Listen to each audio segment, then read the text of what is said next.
ছাত্র ছাত্রীদের এখানে ভর্তি ফি বা মাসে খরচা হোস্টেলদের, এখানে হোস্টেল হবে, আবাসিকদের আলাদা। এখন দূর থেকে যারা আসবে, হোস্টেল যারা আসবে তারা তো প্রথমে জানতে চাইবে। তা আমি পূর্বে একটু আগে বললাম যে টাকার বস্তা যদি কোনো গার্জেন ধরে দেয়, যে মনে করে যে আমার সেটা বিদ্যান হবে, এটা তাদের ভুল ধারণা। আমার গার্জেন হিসাবে আমাকে প্রথম লক্ষ্য রাখতে হবে সেখানে কয়েকটা জিনিস, যেমন পঠন পাঠনটা কেমন। দ্বিতীয় আমাকে লক্ষ্য রাখতে হবে সেই জায়গার পরিবেশটা কেমন। তৃতীয় লক্ষ্য রাখতে হবে সেই জায়গায় স্বাস্থ্যকর ব্যবস্থাটা কেমন। চতুর্থ থাকবে সেই জায়গার খাওয়া দাওয়ার মেনুর ব্যবস্থা কেমন।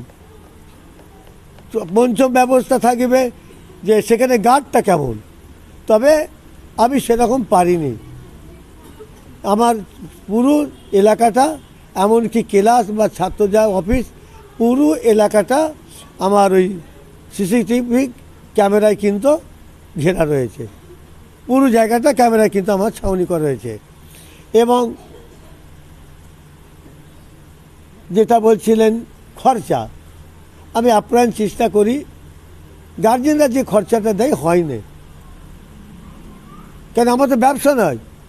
এখন গার্জেনরা যদি ভর্তি আসে, সে কীরকম জানেন, কিছুদিন আগে আলুর দাম খুব বেড়ে গেছিলো, বেড়েছিল না, 50 টাকা মতো কেজি হয়েছিল। 50 টাকা যখন আলুর কেজি হয়ে গেল, এবার খদ্দেরা ব্যাগ নিয়ে বাজারে যে বলছে আলু কত করে, বলছে 50 টাকা। ও ইদিক উদিক তাকিয়ে বলছে তাড়াতাড়ি দিয়ে দাও 5 কেজি, সঙ্গে সঙ্গে নিয়ে নিলে। আর যখন আলুর দাম কমে যেয়ে এখন 20 টাকা হয়েছে, ওই খদ্দেরা আবার ব্যাগ নিয়ে বাজারে জিজ্ঞেস করছে আলু কত করে, বলছে 20 টাকা। তখন তাকে বলছে একটু কম হবে না। মানসিকতা কোথা? যখন 50 টাকা কেজি ছিল, বলছে তাড়াতাড়ি 5 কেজি দাও। আর সেই আলু কমে যে দাঁড়ালো কত, 20 টাকা। বলছে আলু কত করে, বলছে 20 টাকা কেজি। বলছে একটু কমে হবে না, তাহলে 2 কেজি দিতাম। এখন ওই 20 টাকার অবস্থা আমার হয়ে গেছে। যেসব প্রতিষ্ঠানে দিই 50,000, 70,000, 1 লাখ, 30,000, হ্যাঁ, পড়াশোনা জাহান্নামায় জাগে যা, ওটা দেখবে না। কেন গার্জেনদের একটা মনের আশা কি, আমার ছেলেটা পড়ুক না পড়ুক, আমি বলবো কি আমার ছেলে অমুক একটা বড় স্কুলে পড়ে, আমার ছেলেকে ভর্তি করেছি, ওখানে 50,000 টাকা নিয়েছে। এই যে তাদের একটা গর্ব করতে গিয়ে তার যে ছেলেটার ভবিষ্যৎটা ক্ষতি করে দিলে অনেক গার্জেন সে দেখে। আমি বলেছি বাবু তোমরাও কিছু দাও, আমিও কিছু দিই। আমাদের বাচ্চাগুলো মূর্খ হয়ে যাচ্ছে, মোবাইল বেরিয়ে যে নানা রকমের আধুনিক জিনিস হয়েছে, বিশেষ করে মোবাইলটা এত ক্ষতি করে দিয়েছে আগামী প্রজন্মের ছেলেদের জন্য। তোমরা আমাকে সাহায্য করো, কিছু দাও, আমি দিই, দিয়ে আসো আমাদের বাচ্চাগুলোকে একটা সুসন্তান হিসাবে আদর্শ একটা শিক্ষিত করে তুলি। খরচা আমি কি নিই, খরচা আমি কি, আমার তো ব্যবসা নয়। আপনারা মিডিয়া হিসাবে আমাকে প্রশ্ন করেছেন, আমার তো বলতে দ্বিধা নেই। আমার বর্তমান স্কুলে হায়েস্ট এই ইলেকট্রিক বলেন, সিঙ্গেল করে বেড, একটা করে রাখ, এই রকম শিক্ষক, এই রকম ব্যবস্থা, পড়াশোনা, এই রকম কোচিং, কম্পিউটার, স্মার্ট ক্লাস, বিভিন্ন মাধ্যমে প্রাইভেট, আরবি মাস্টার, রান্না, এটা ওটা বিভিন্ন যে হিসাব করি, একটা ছাত্রের পিছনে আমার মাসিক খরচা হবে 6 থেকে 7,000 টাকা। এইভাবে মেনু খাওয়া দাওয়া হিসাব করলে ইলেকট্রিক মাসে খরচা হবে একটা ছাত্র পিছনে 6 থেকে 7,000 টাকা। কিন্তু আমি তাদের বললাম যে দেখুন আপনার বাচ্চা আমারও বাচ্চা, আমার দ্বারাই যদি আপনার বাচ্চাটা শিক্ষা লাভ করে আপনার যেমন মুখ উজ্জ্বল হবে আমারও হবে। সেই হিসাবে বর্তমান আমি যে খরচাটা দিই, হায়েস্ট খরচা হচ্ছে এই 2025 সালে বাজারঘাট থেকে মান্থলি করেছি 3,000 আর ভর্তি ফি করেছি 7,000। তবে এই যে উচ্চ মাধ্যমিক খোলা হচ্ছে, আমি মিটিংয়ে আলোচনা করে যদি মনে করে বর্তমান বাজার হিসাবে যারা উচ্চ মাধ্যমিক ইয়েতে একাদশে ভর্তি হবে একটু খরচাটা বাড়ানো, তবে সে জানিয়ে দেবো।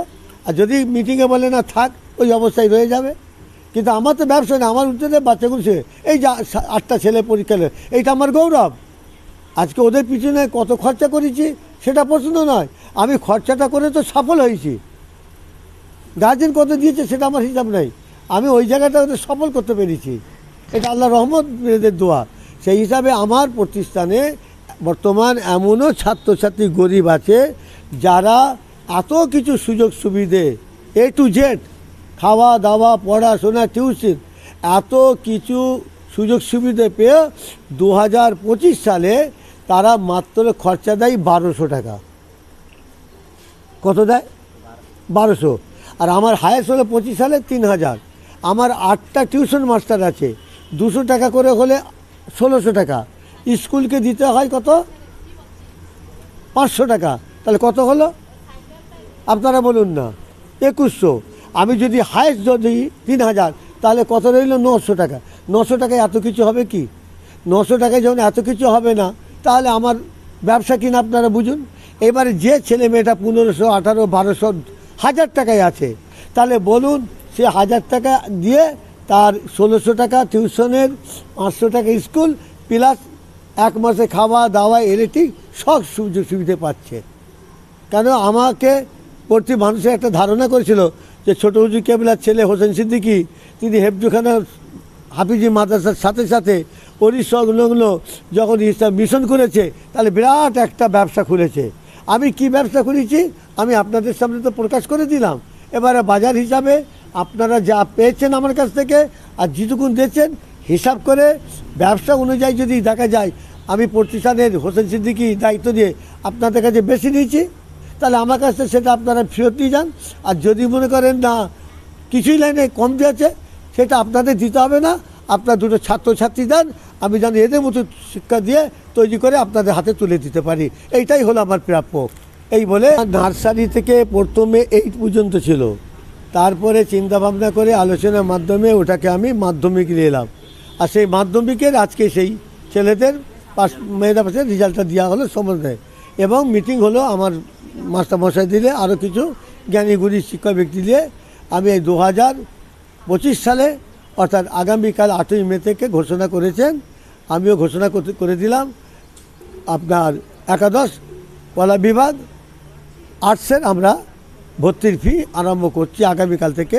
প্রত্যেক অভিভাবক অভিভাবিকা যারা আছেন, যারা জানতে পাচ্ছেন, তাদের কাছে আমি অনুরোধ করব, যেহেতু আমি আপনাদের একজন অভিভাবক হিসাবে, আমি আপনাদের একজন সহযোগী হিসাবে, আপনাদের ছেলেমেয়ের একজন শিক্ষা এগিয়ে যাবার দায়িত্বায়িত ব্যক্তি হিসাবে আমি অনুরোধ করব, আপনারা যদি ওই একাদশ কলা বিভাগ আর্টসের ছাত্রছাত্রী ভর্তি করতে চান, তাহলে আপনারা 75 আমার সঙ্গে বা আমার প্রতিষ্ঠানে যোগাযোগ করুন।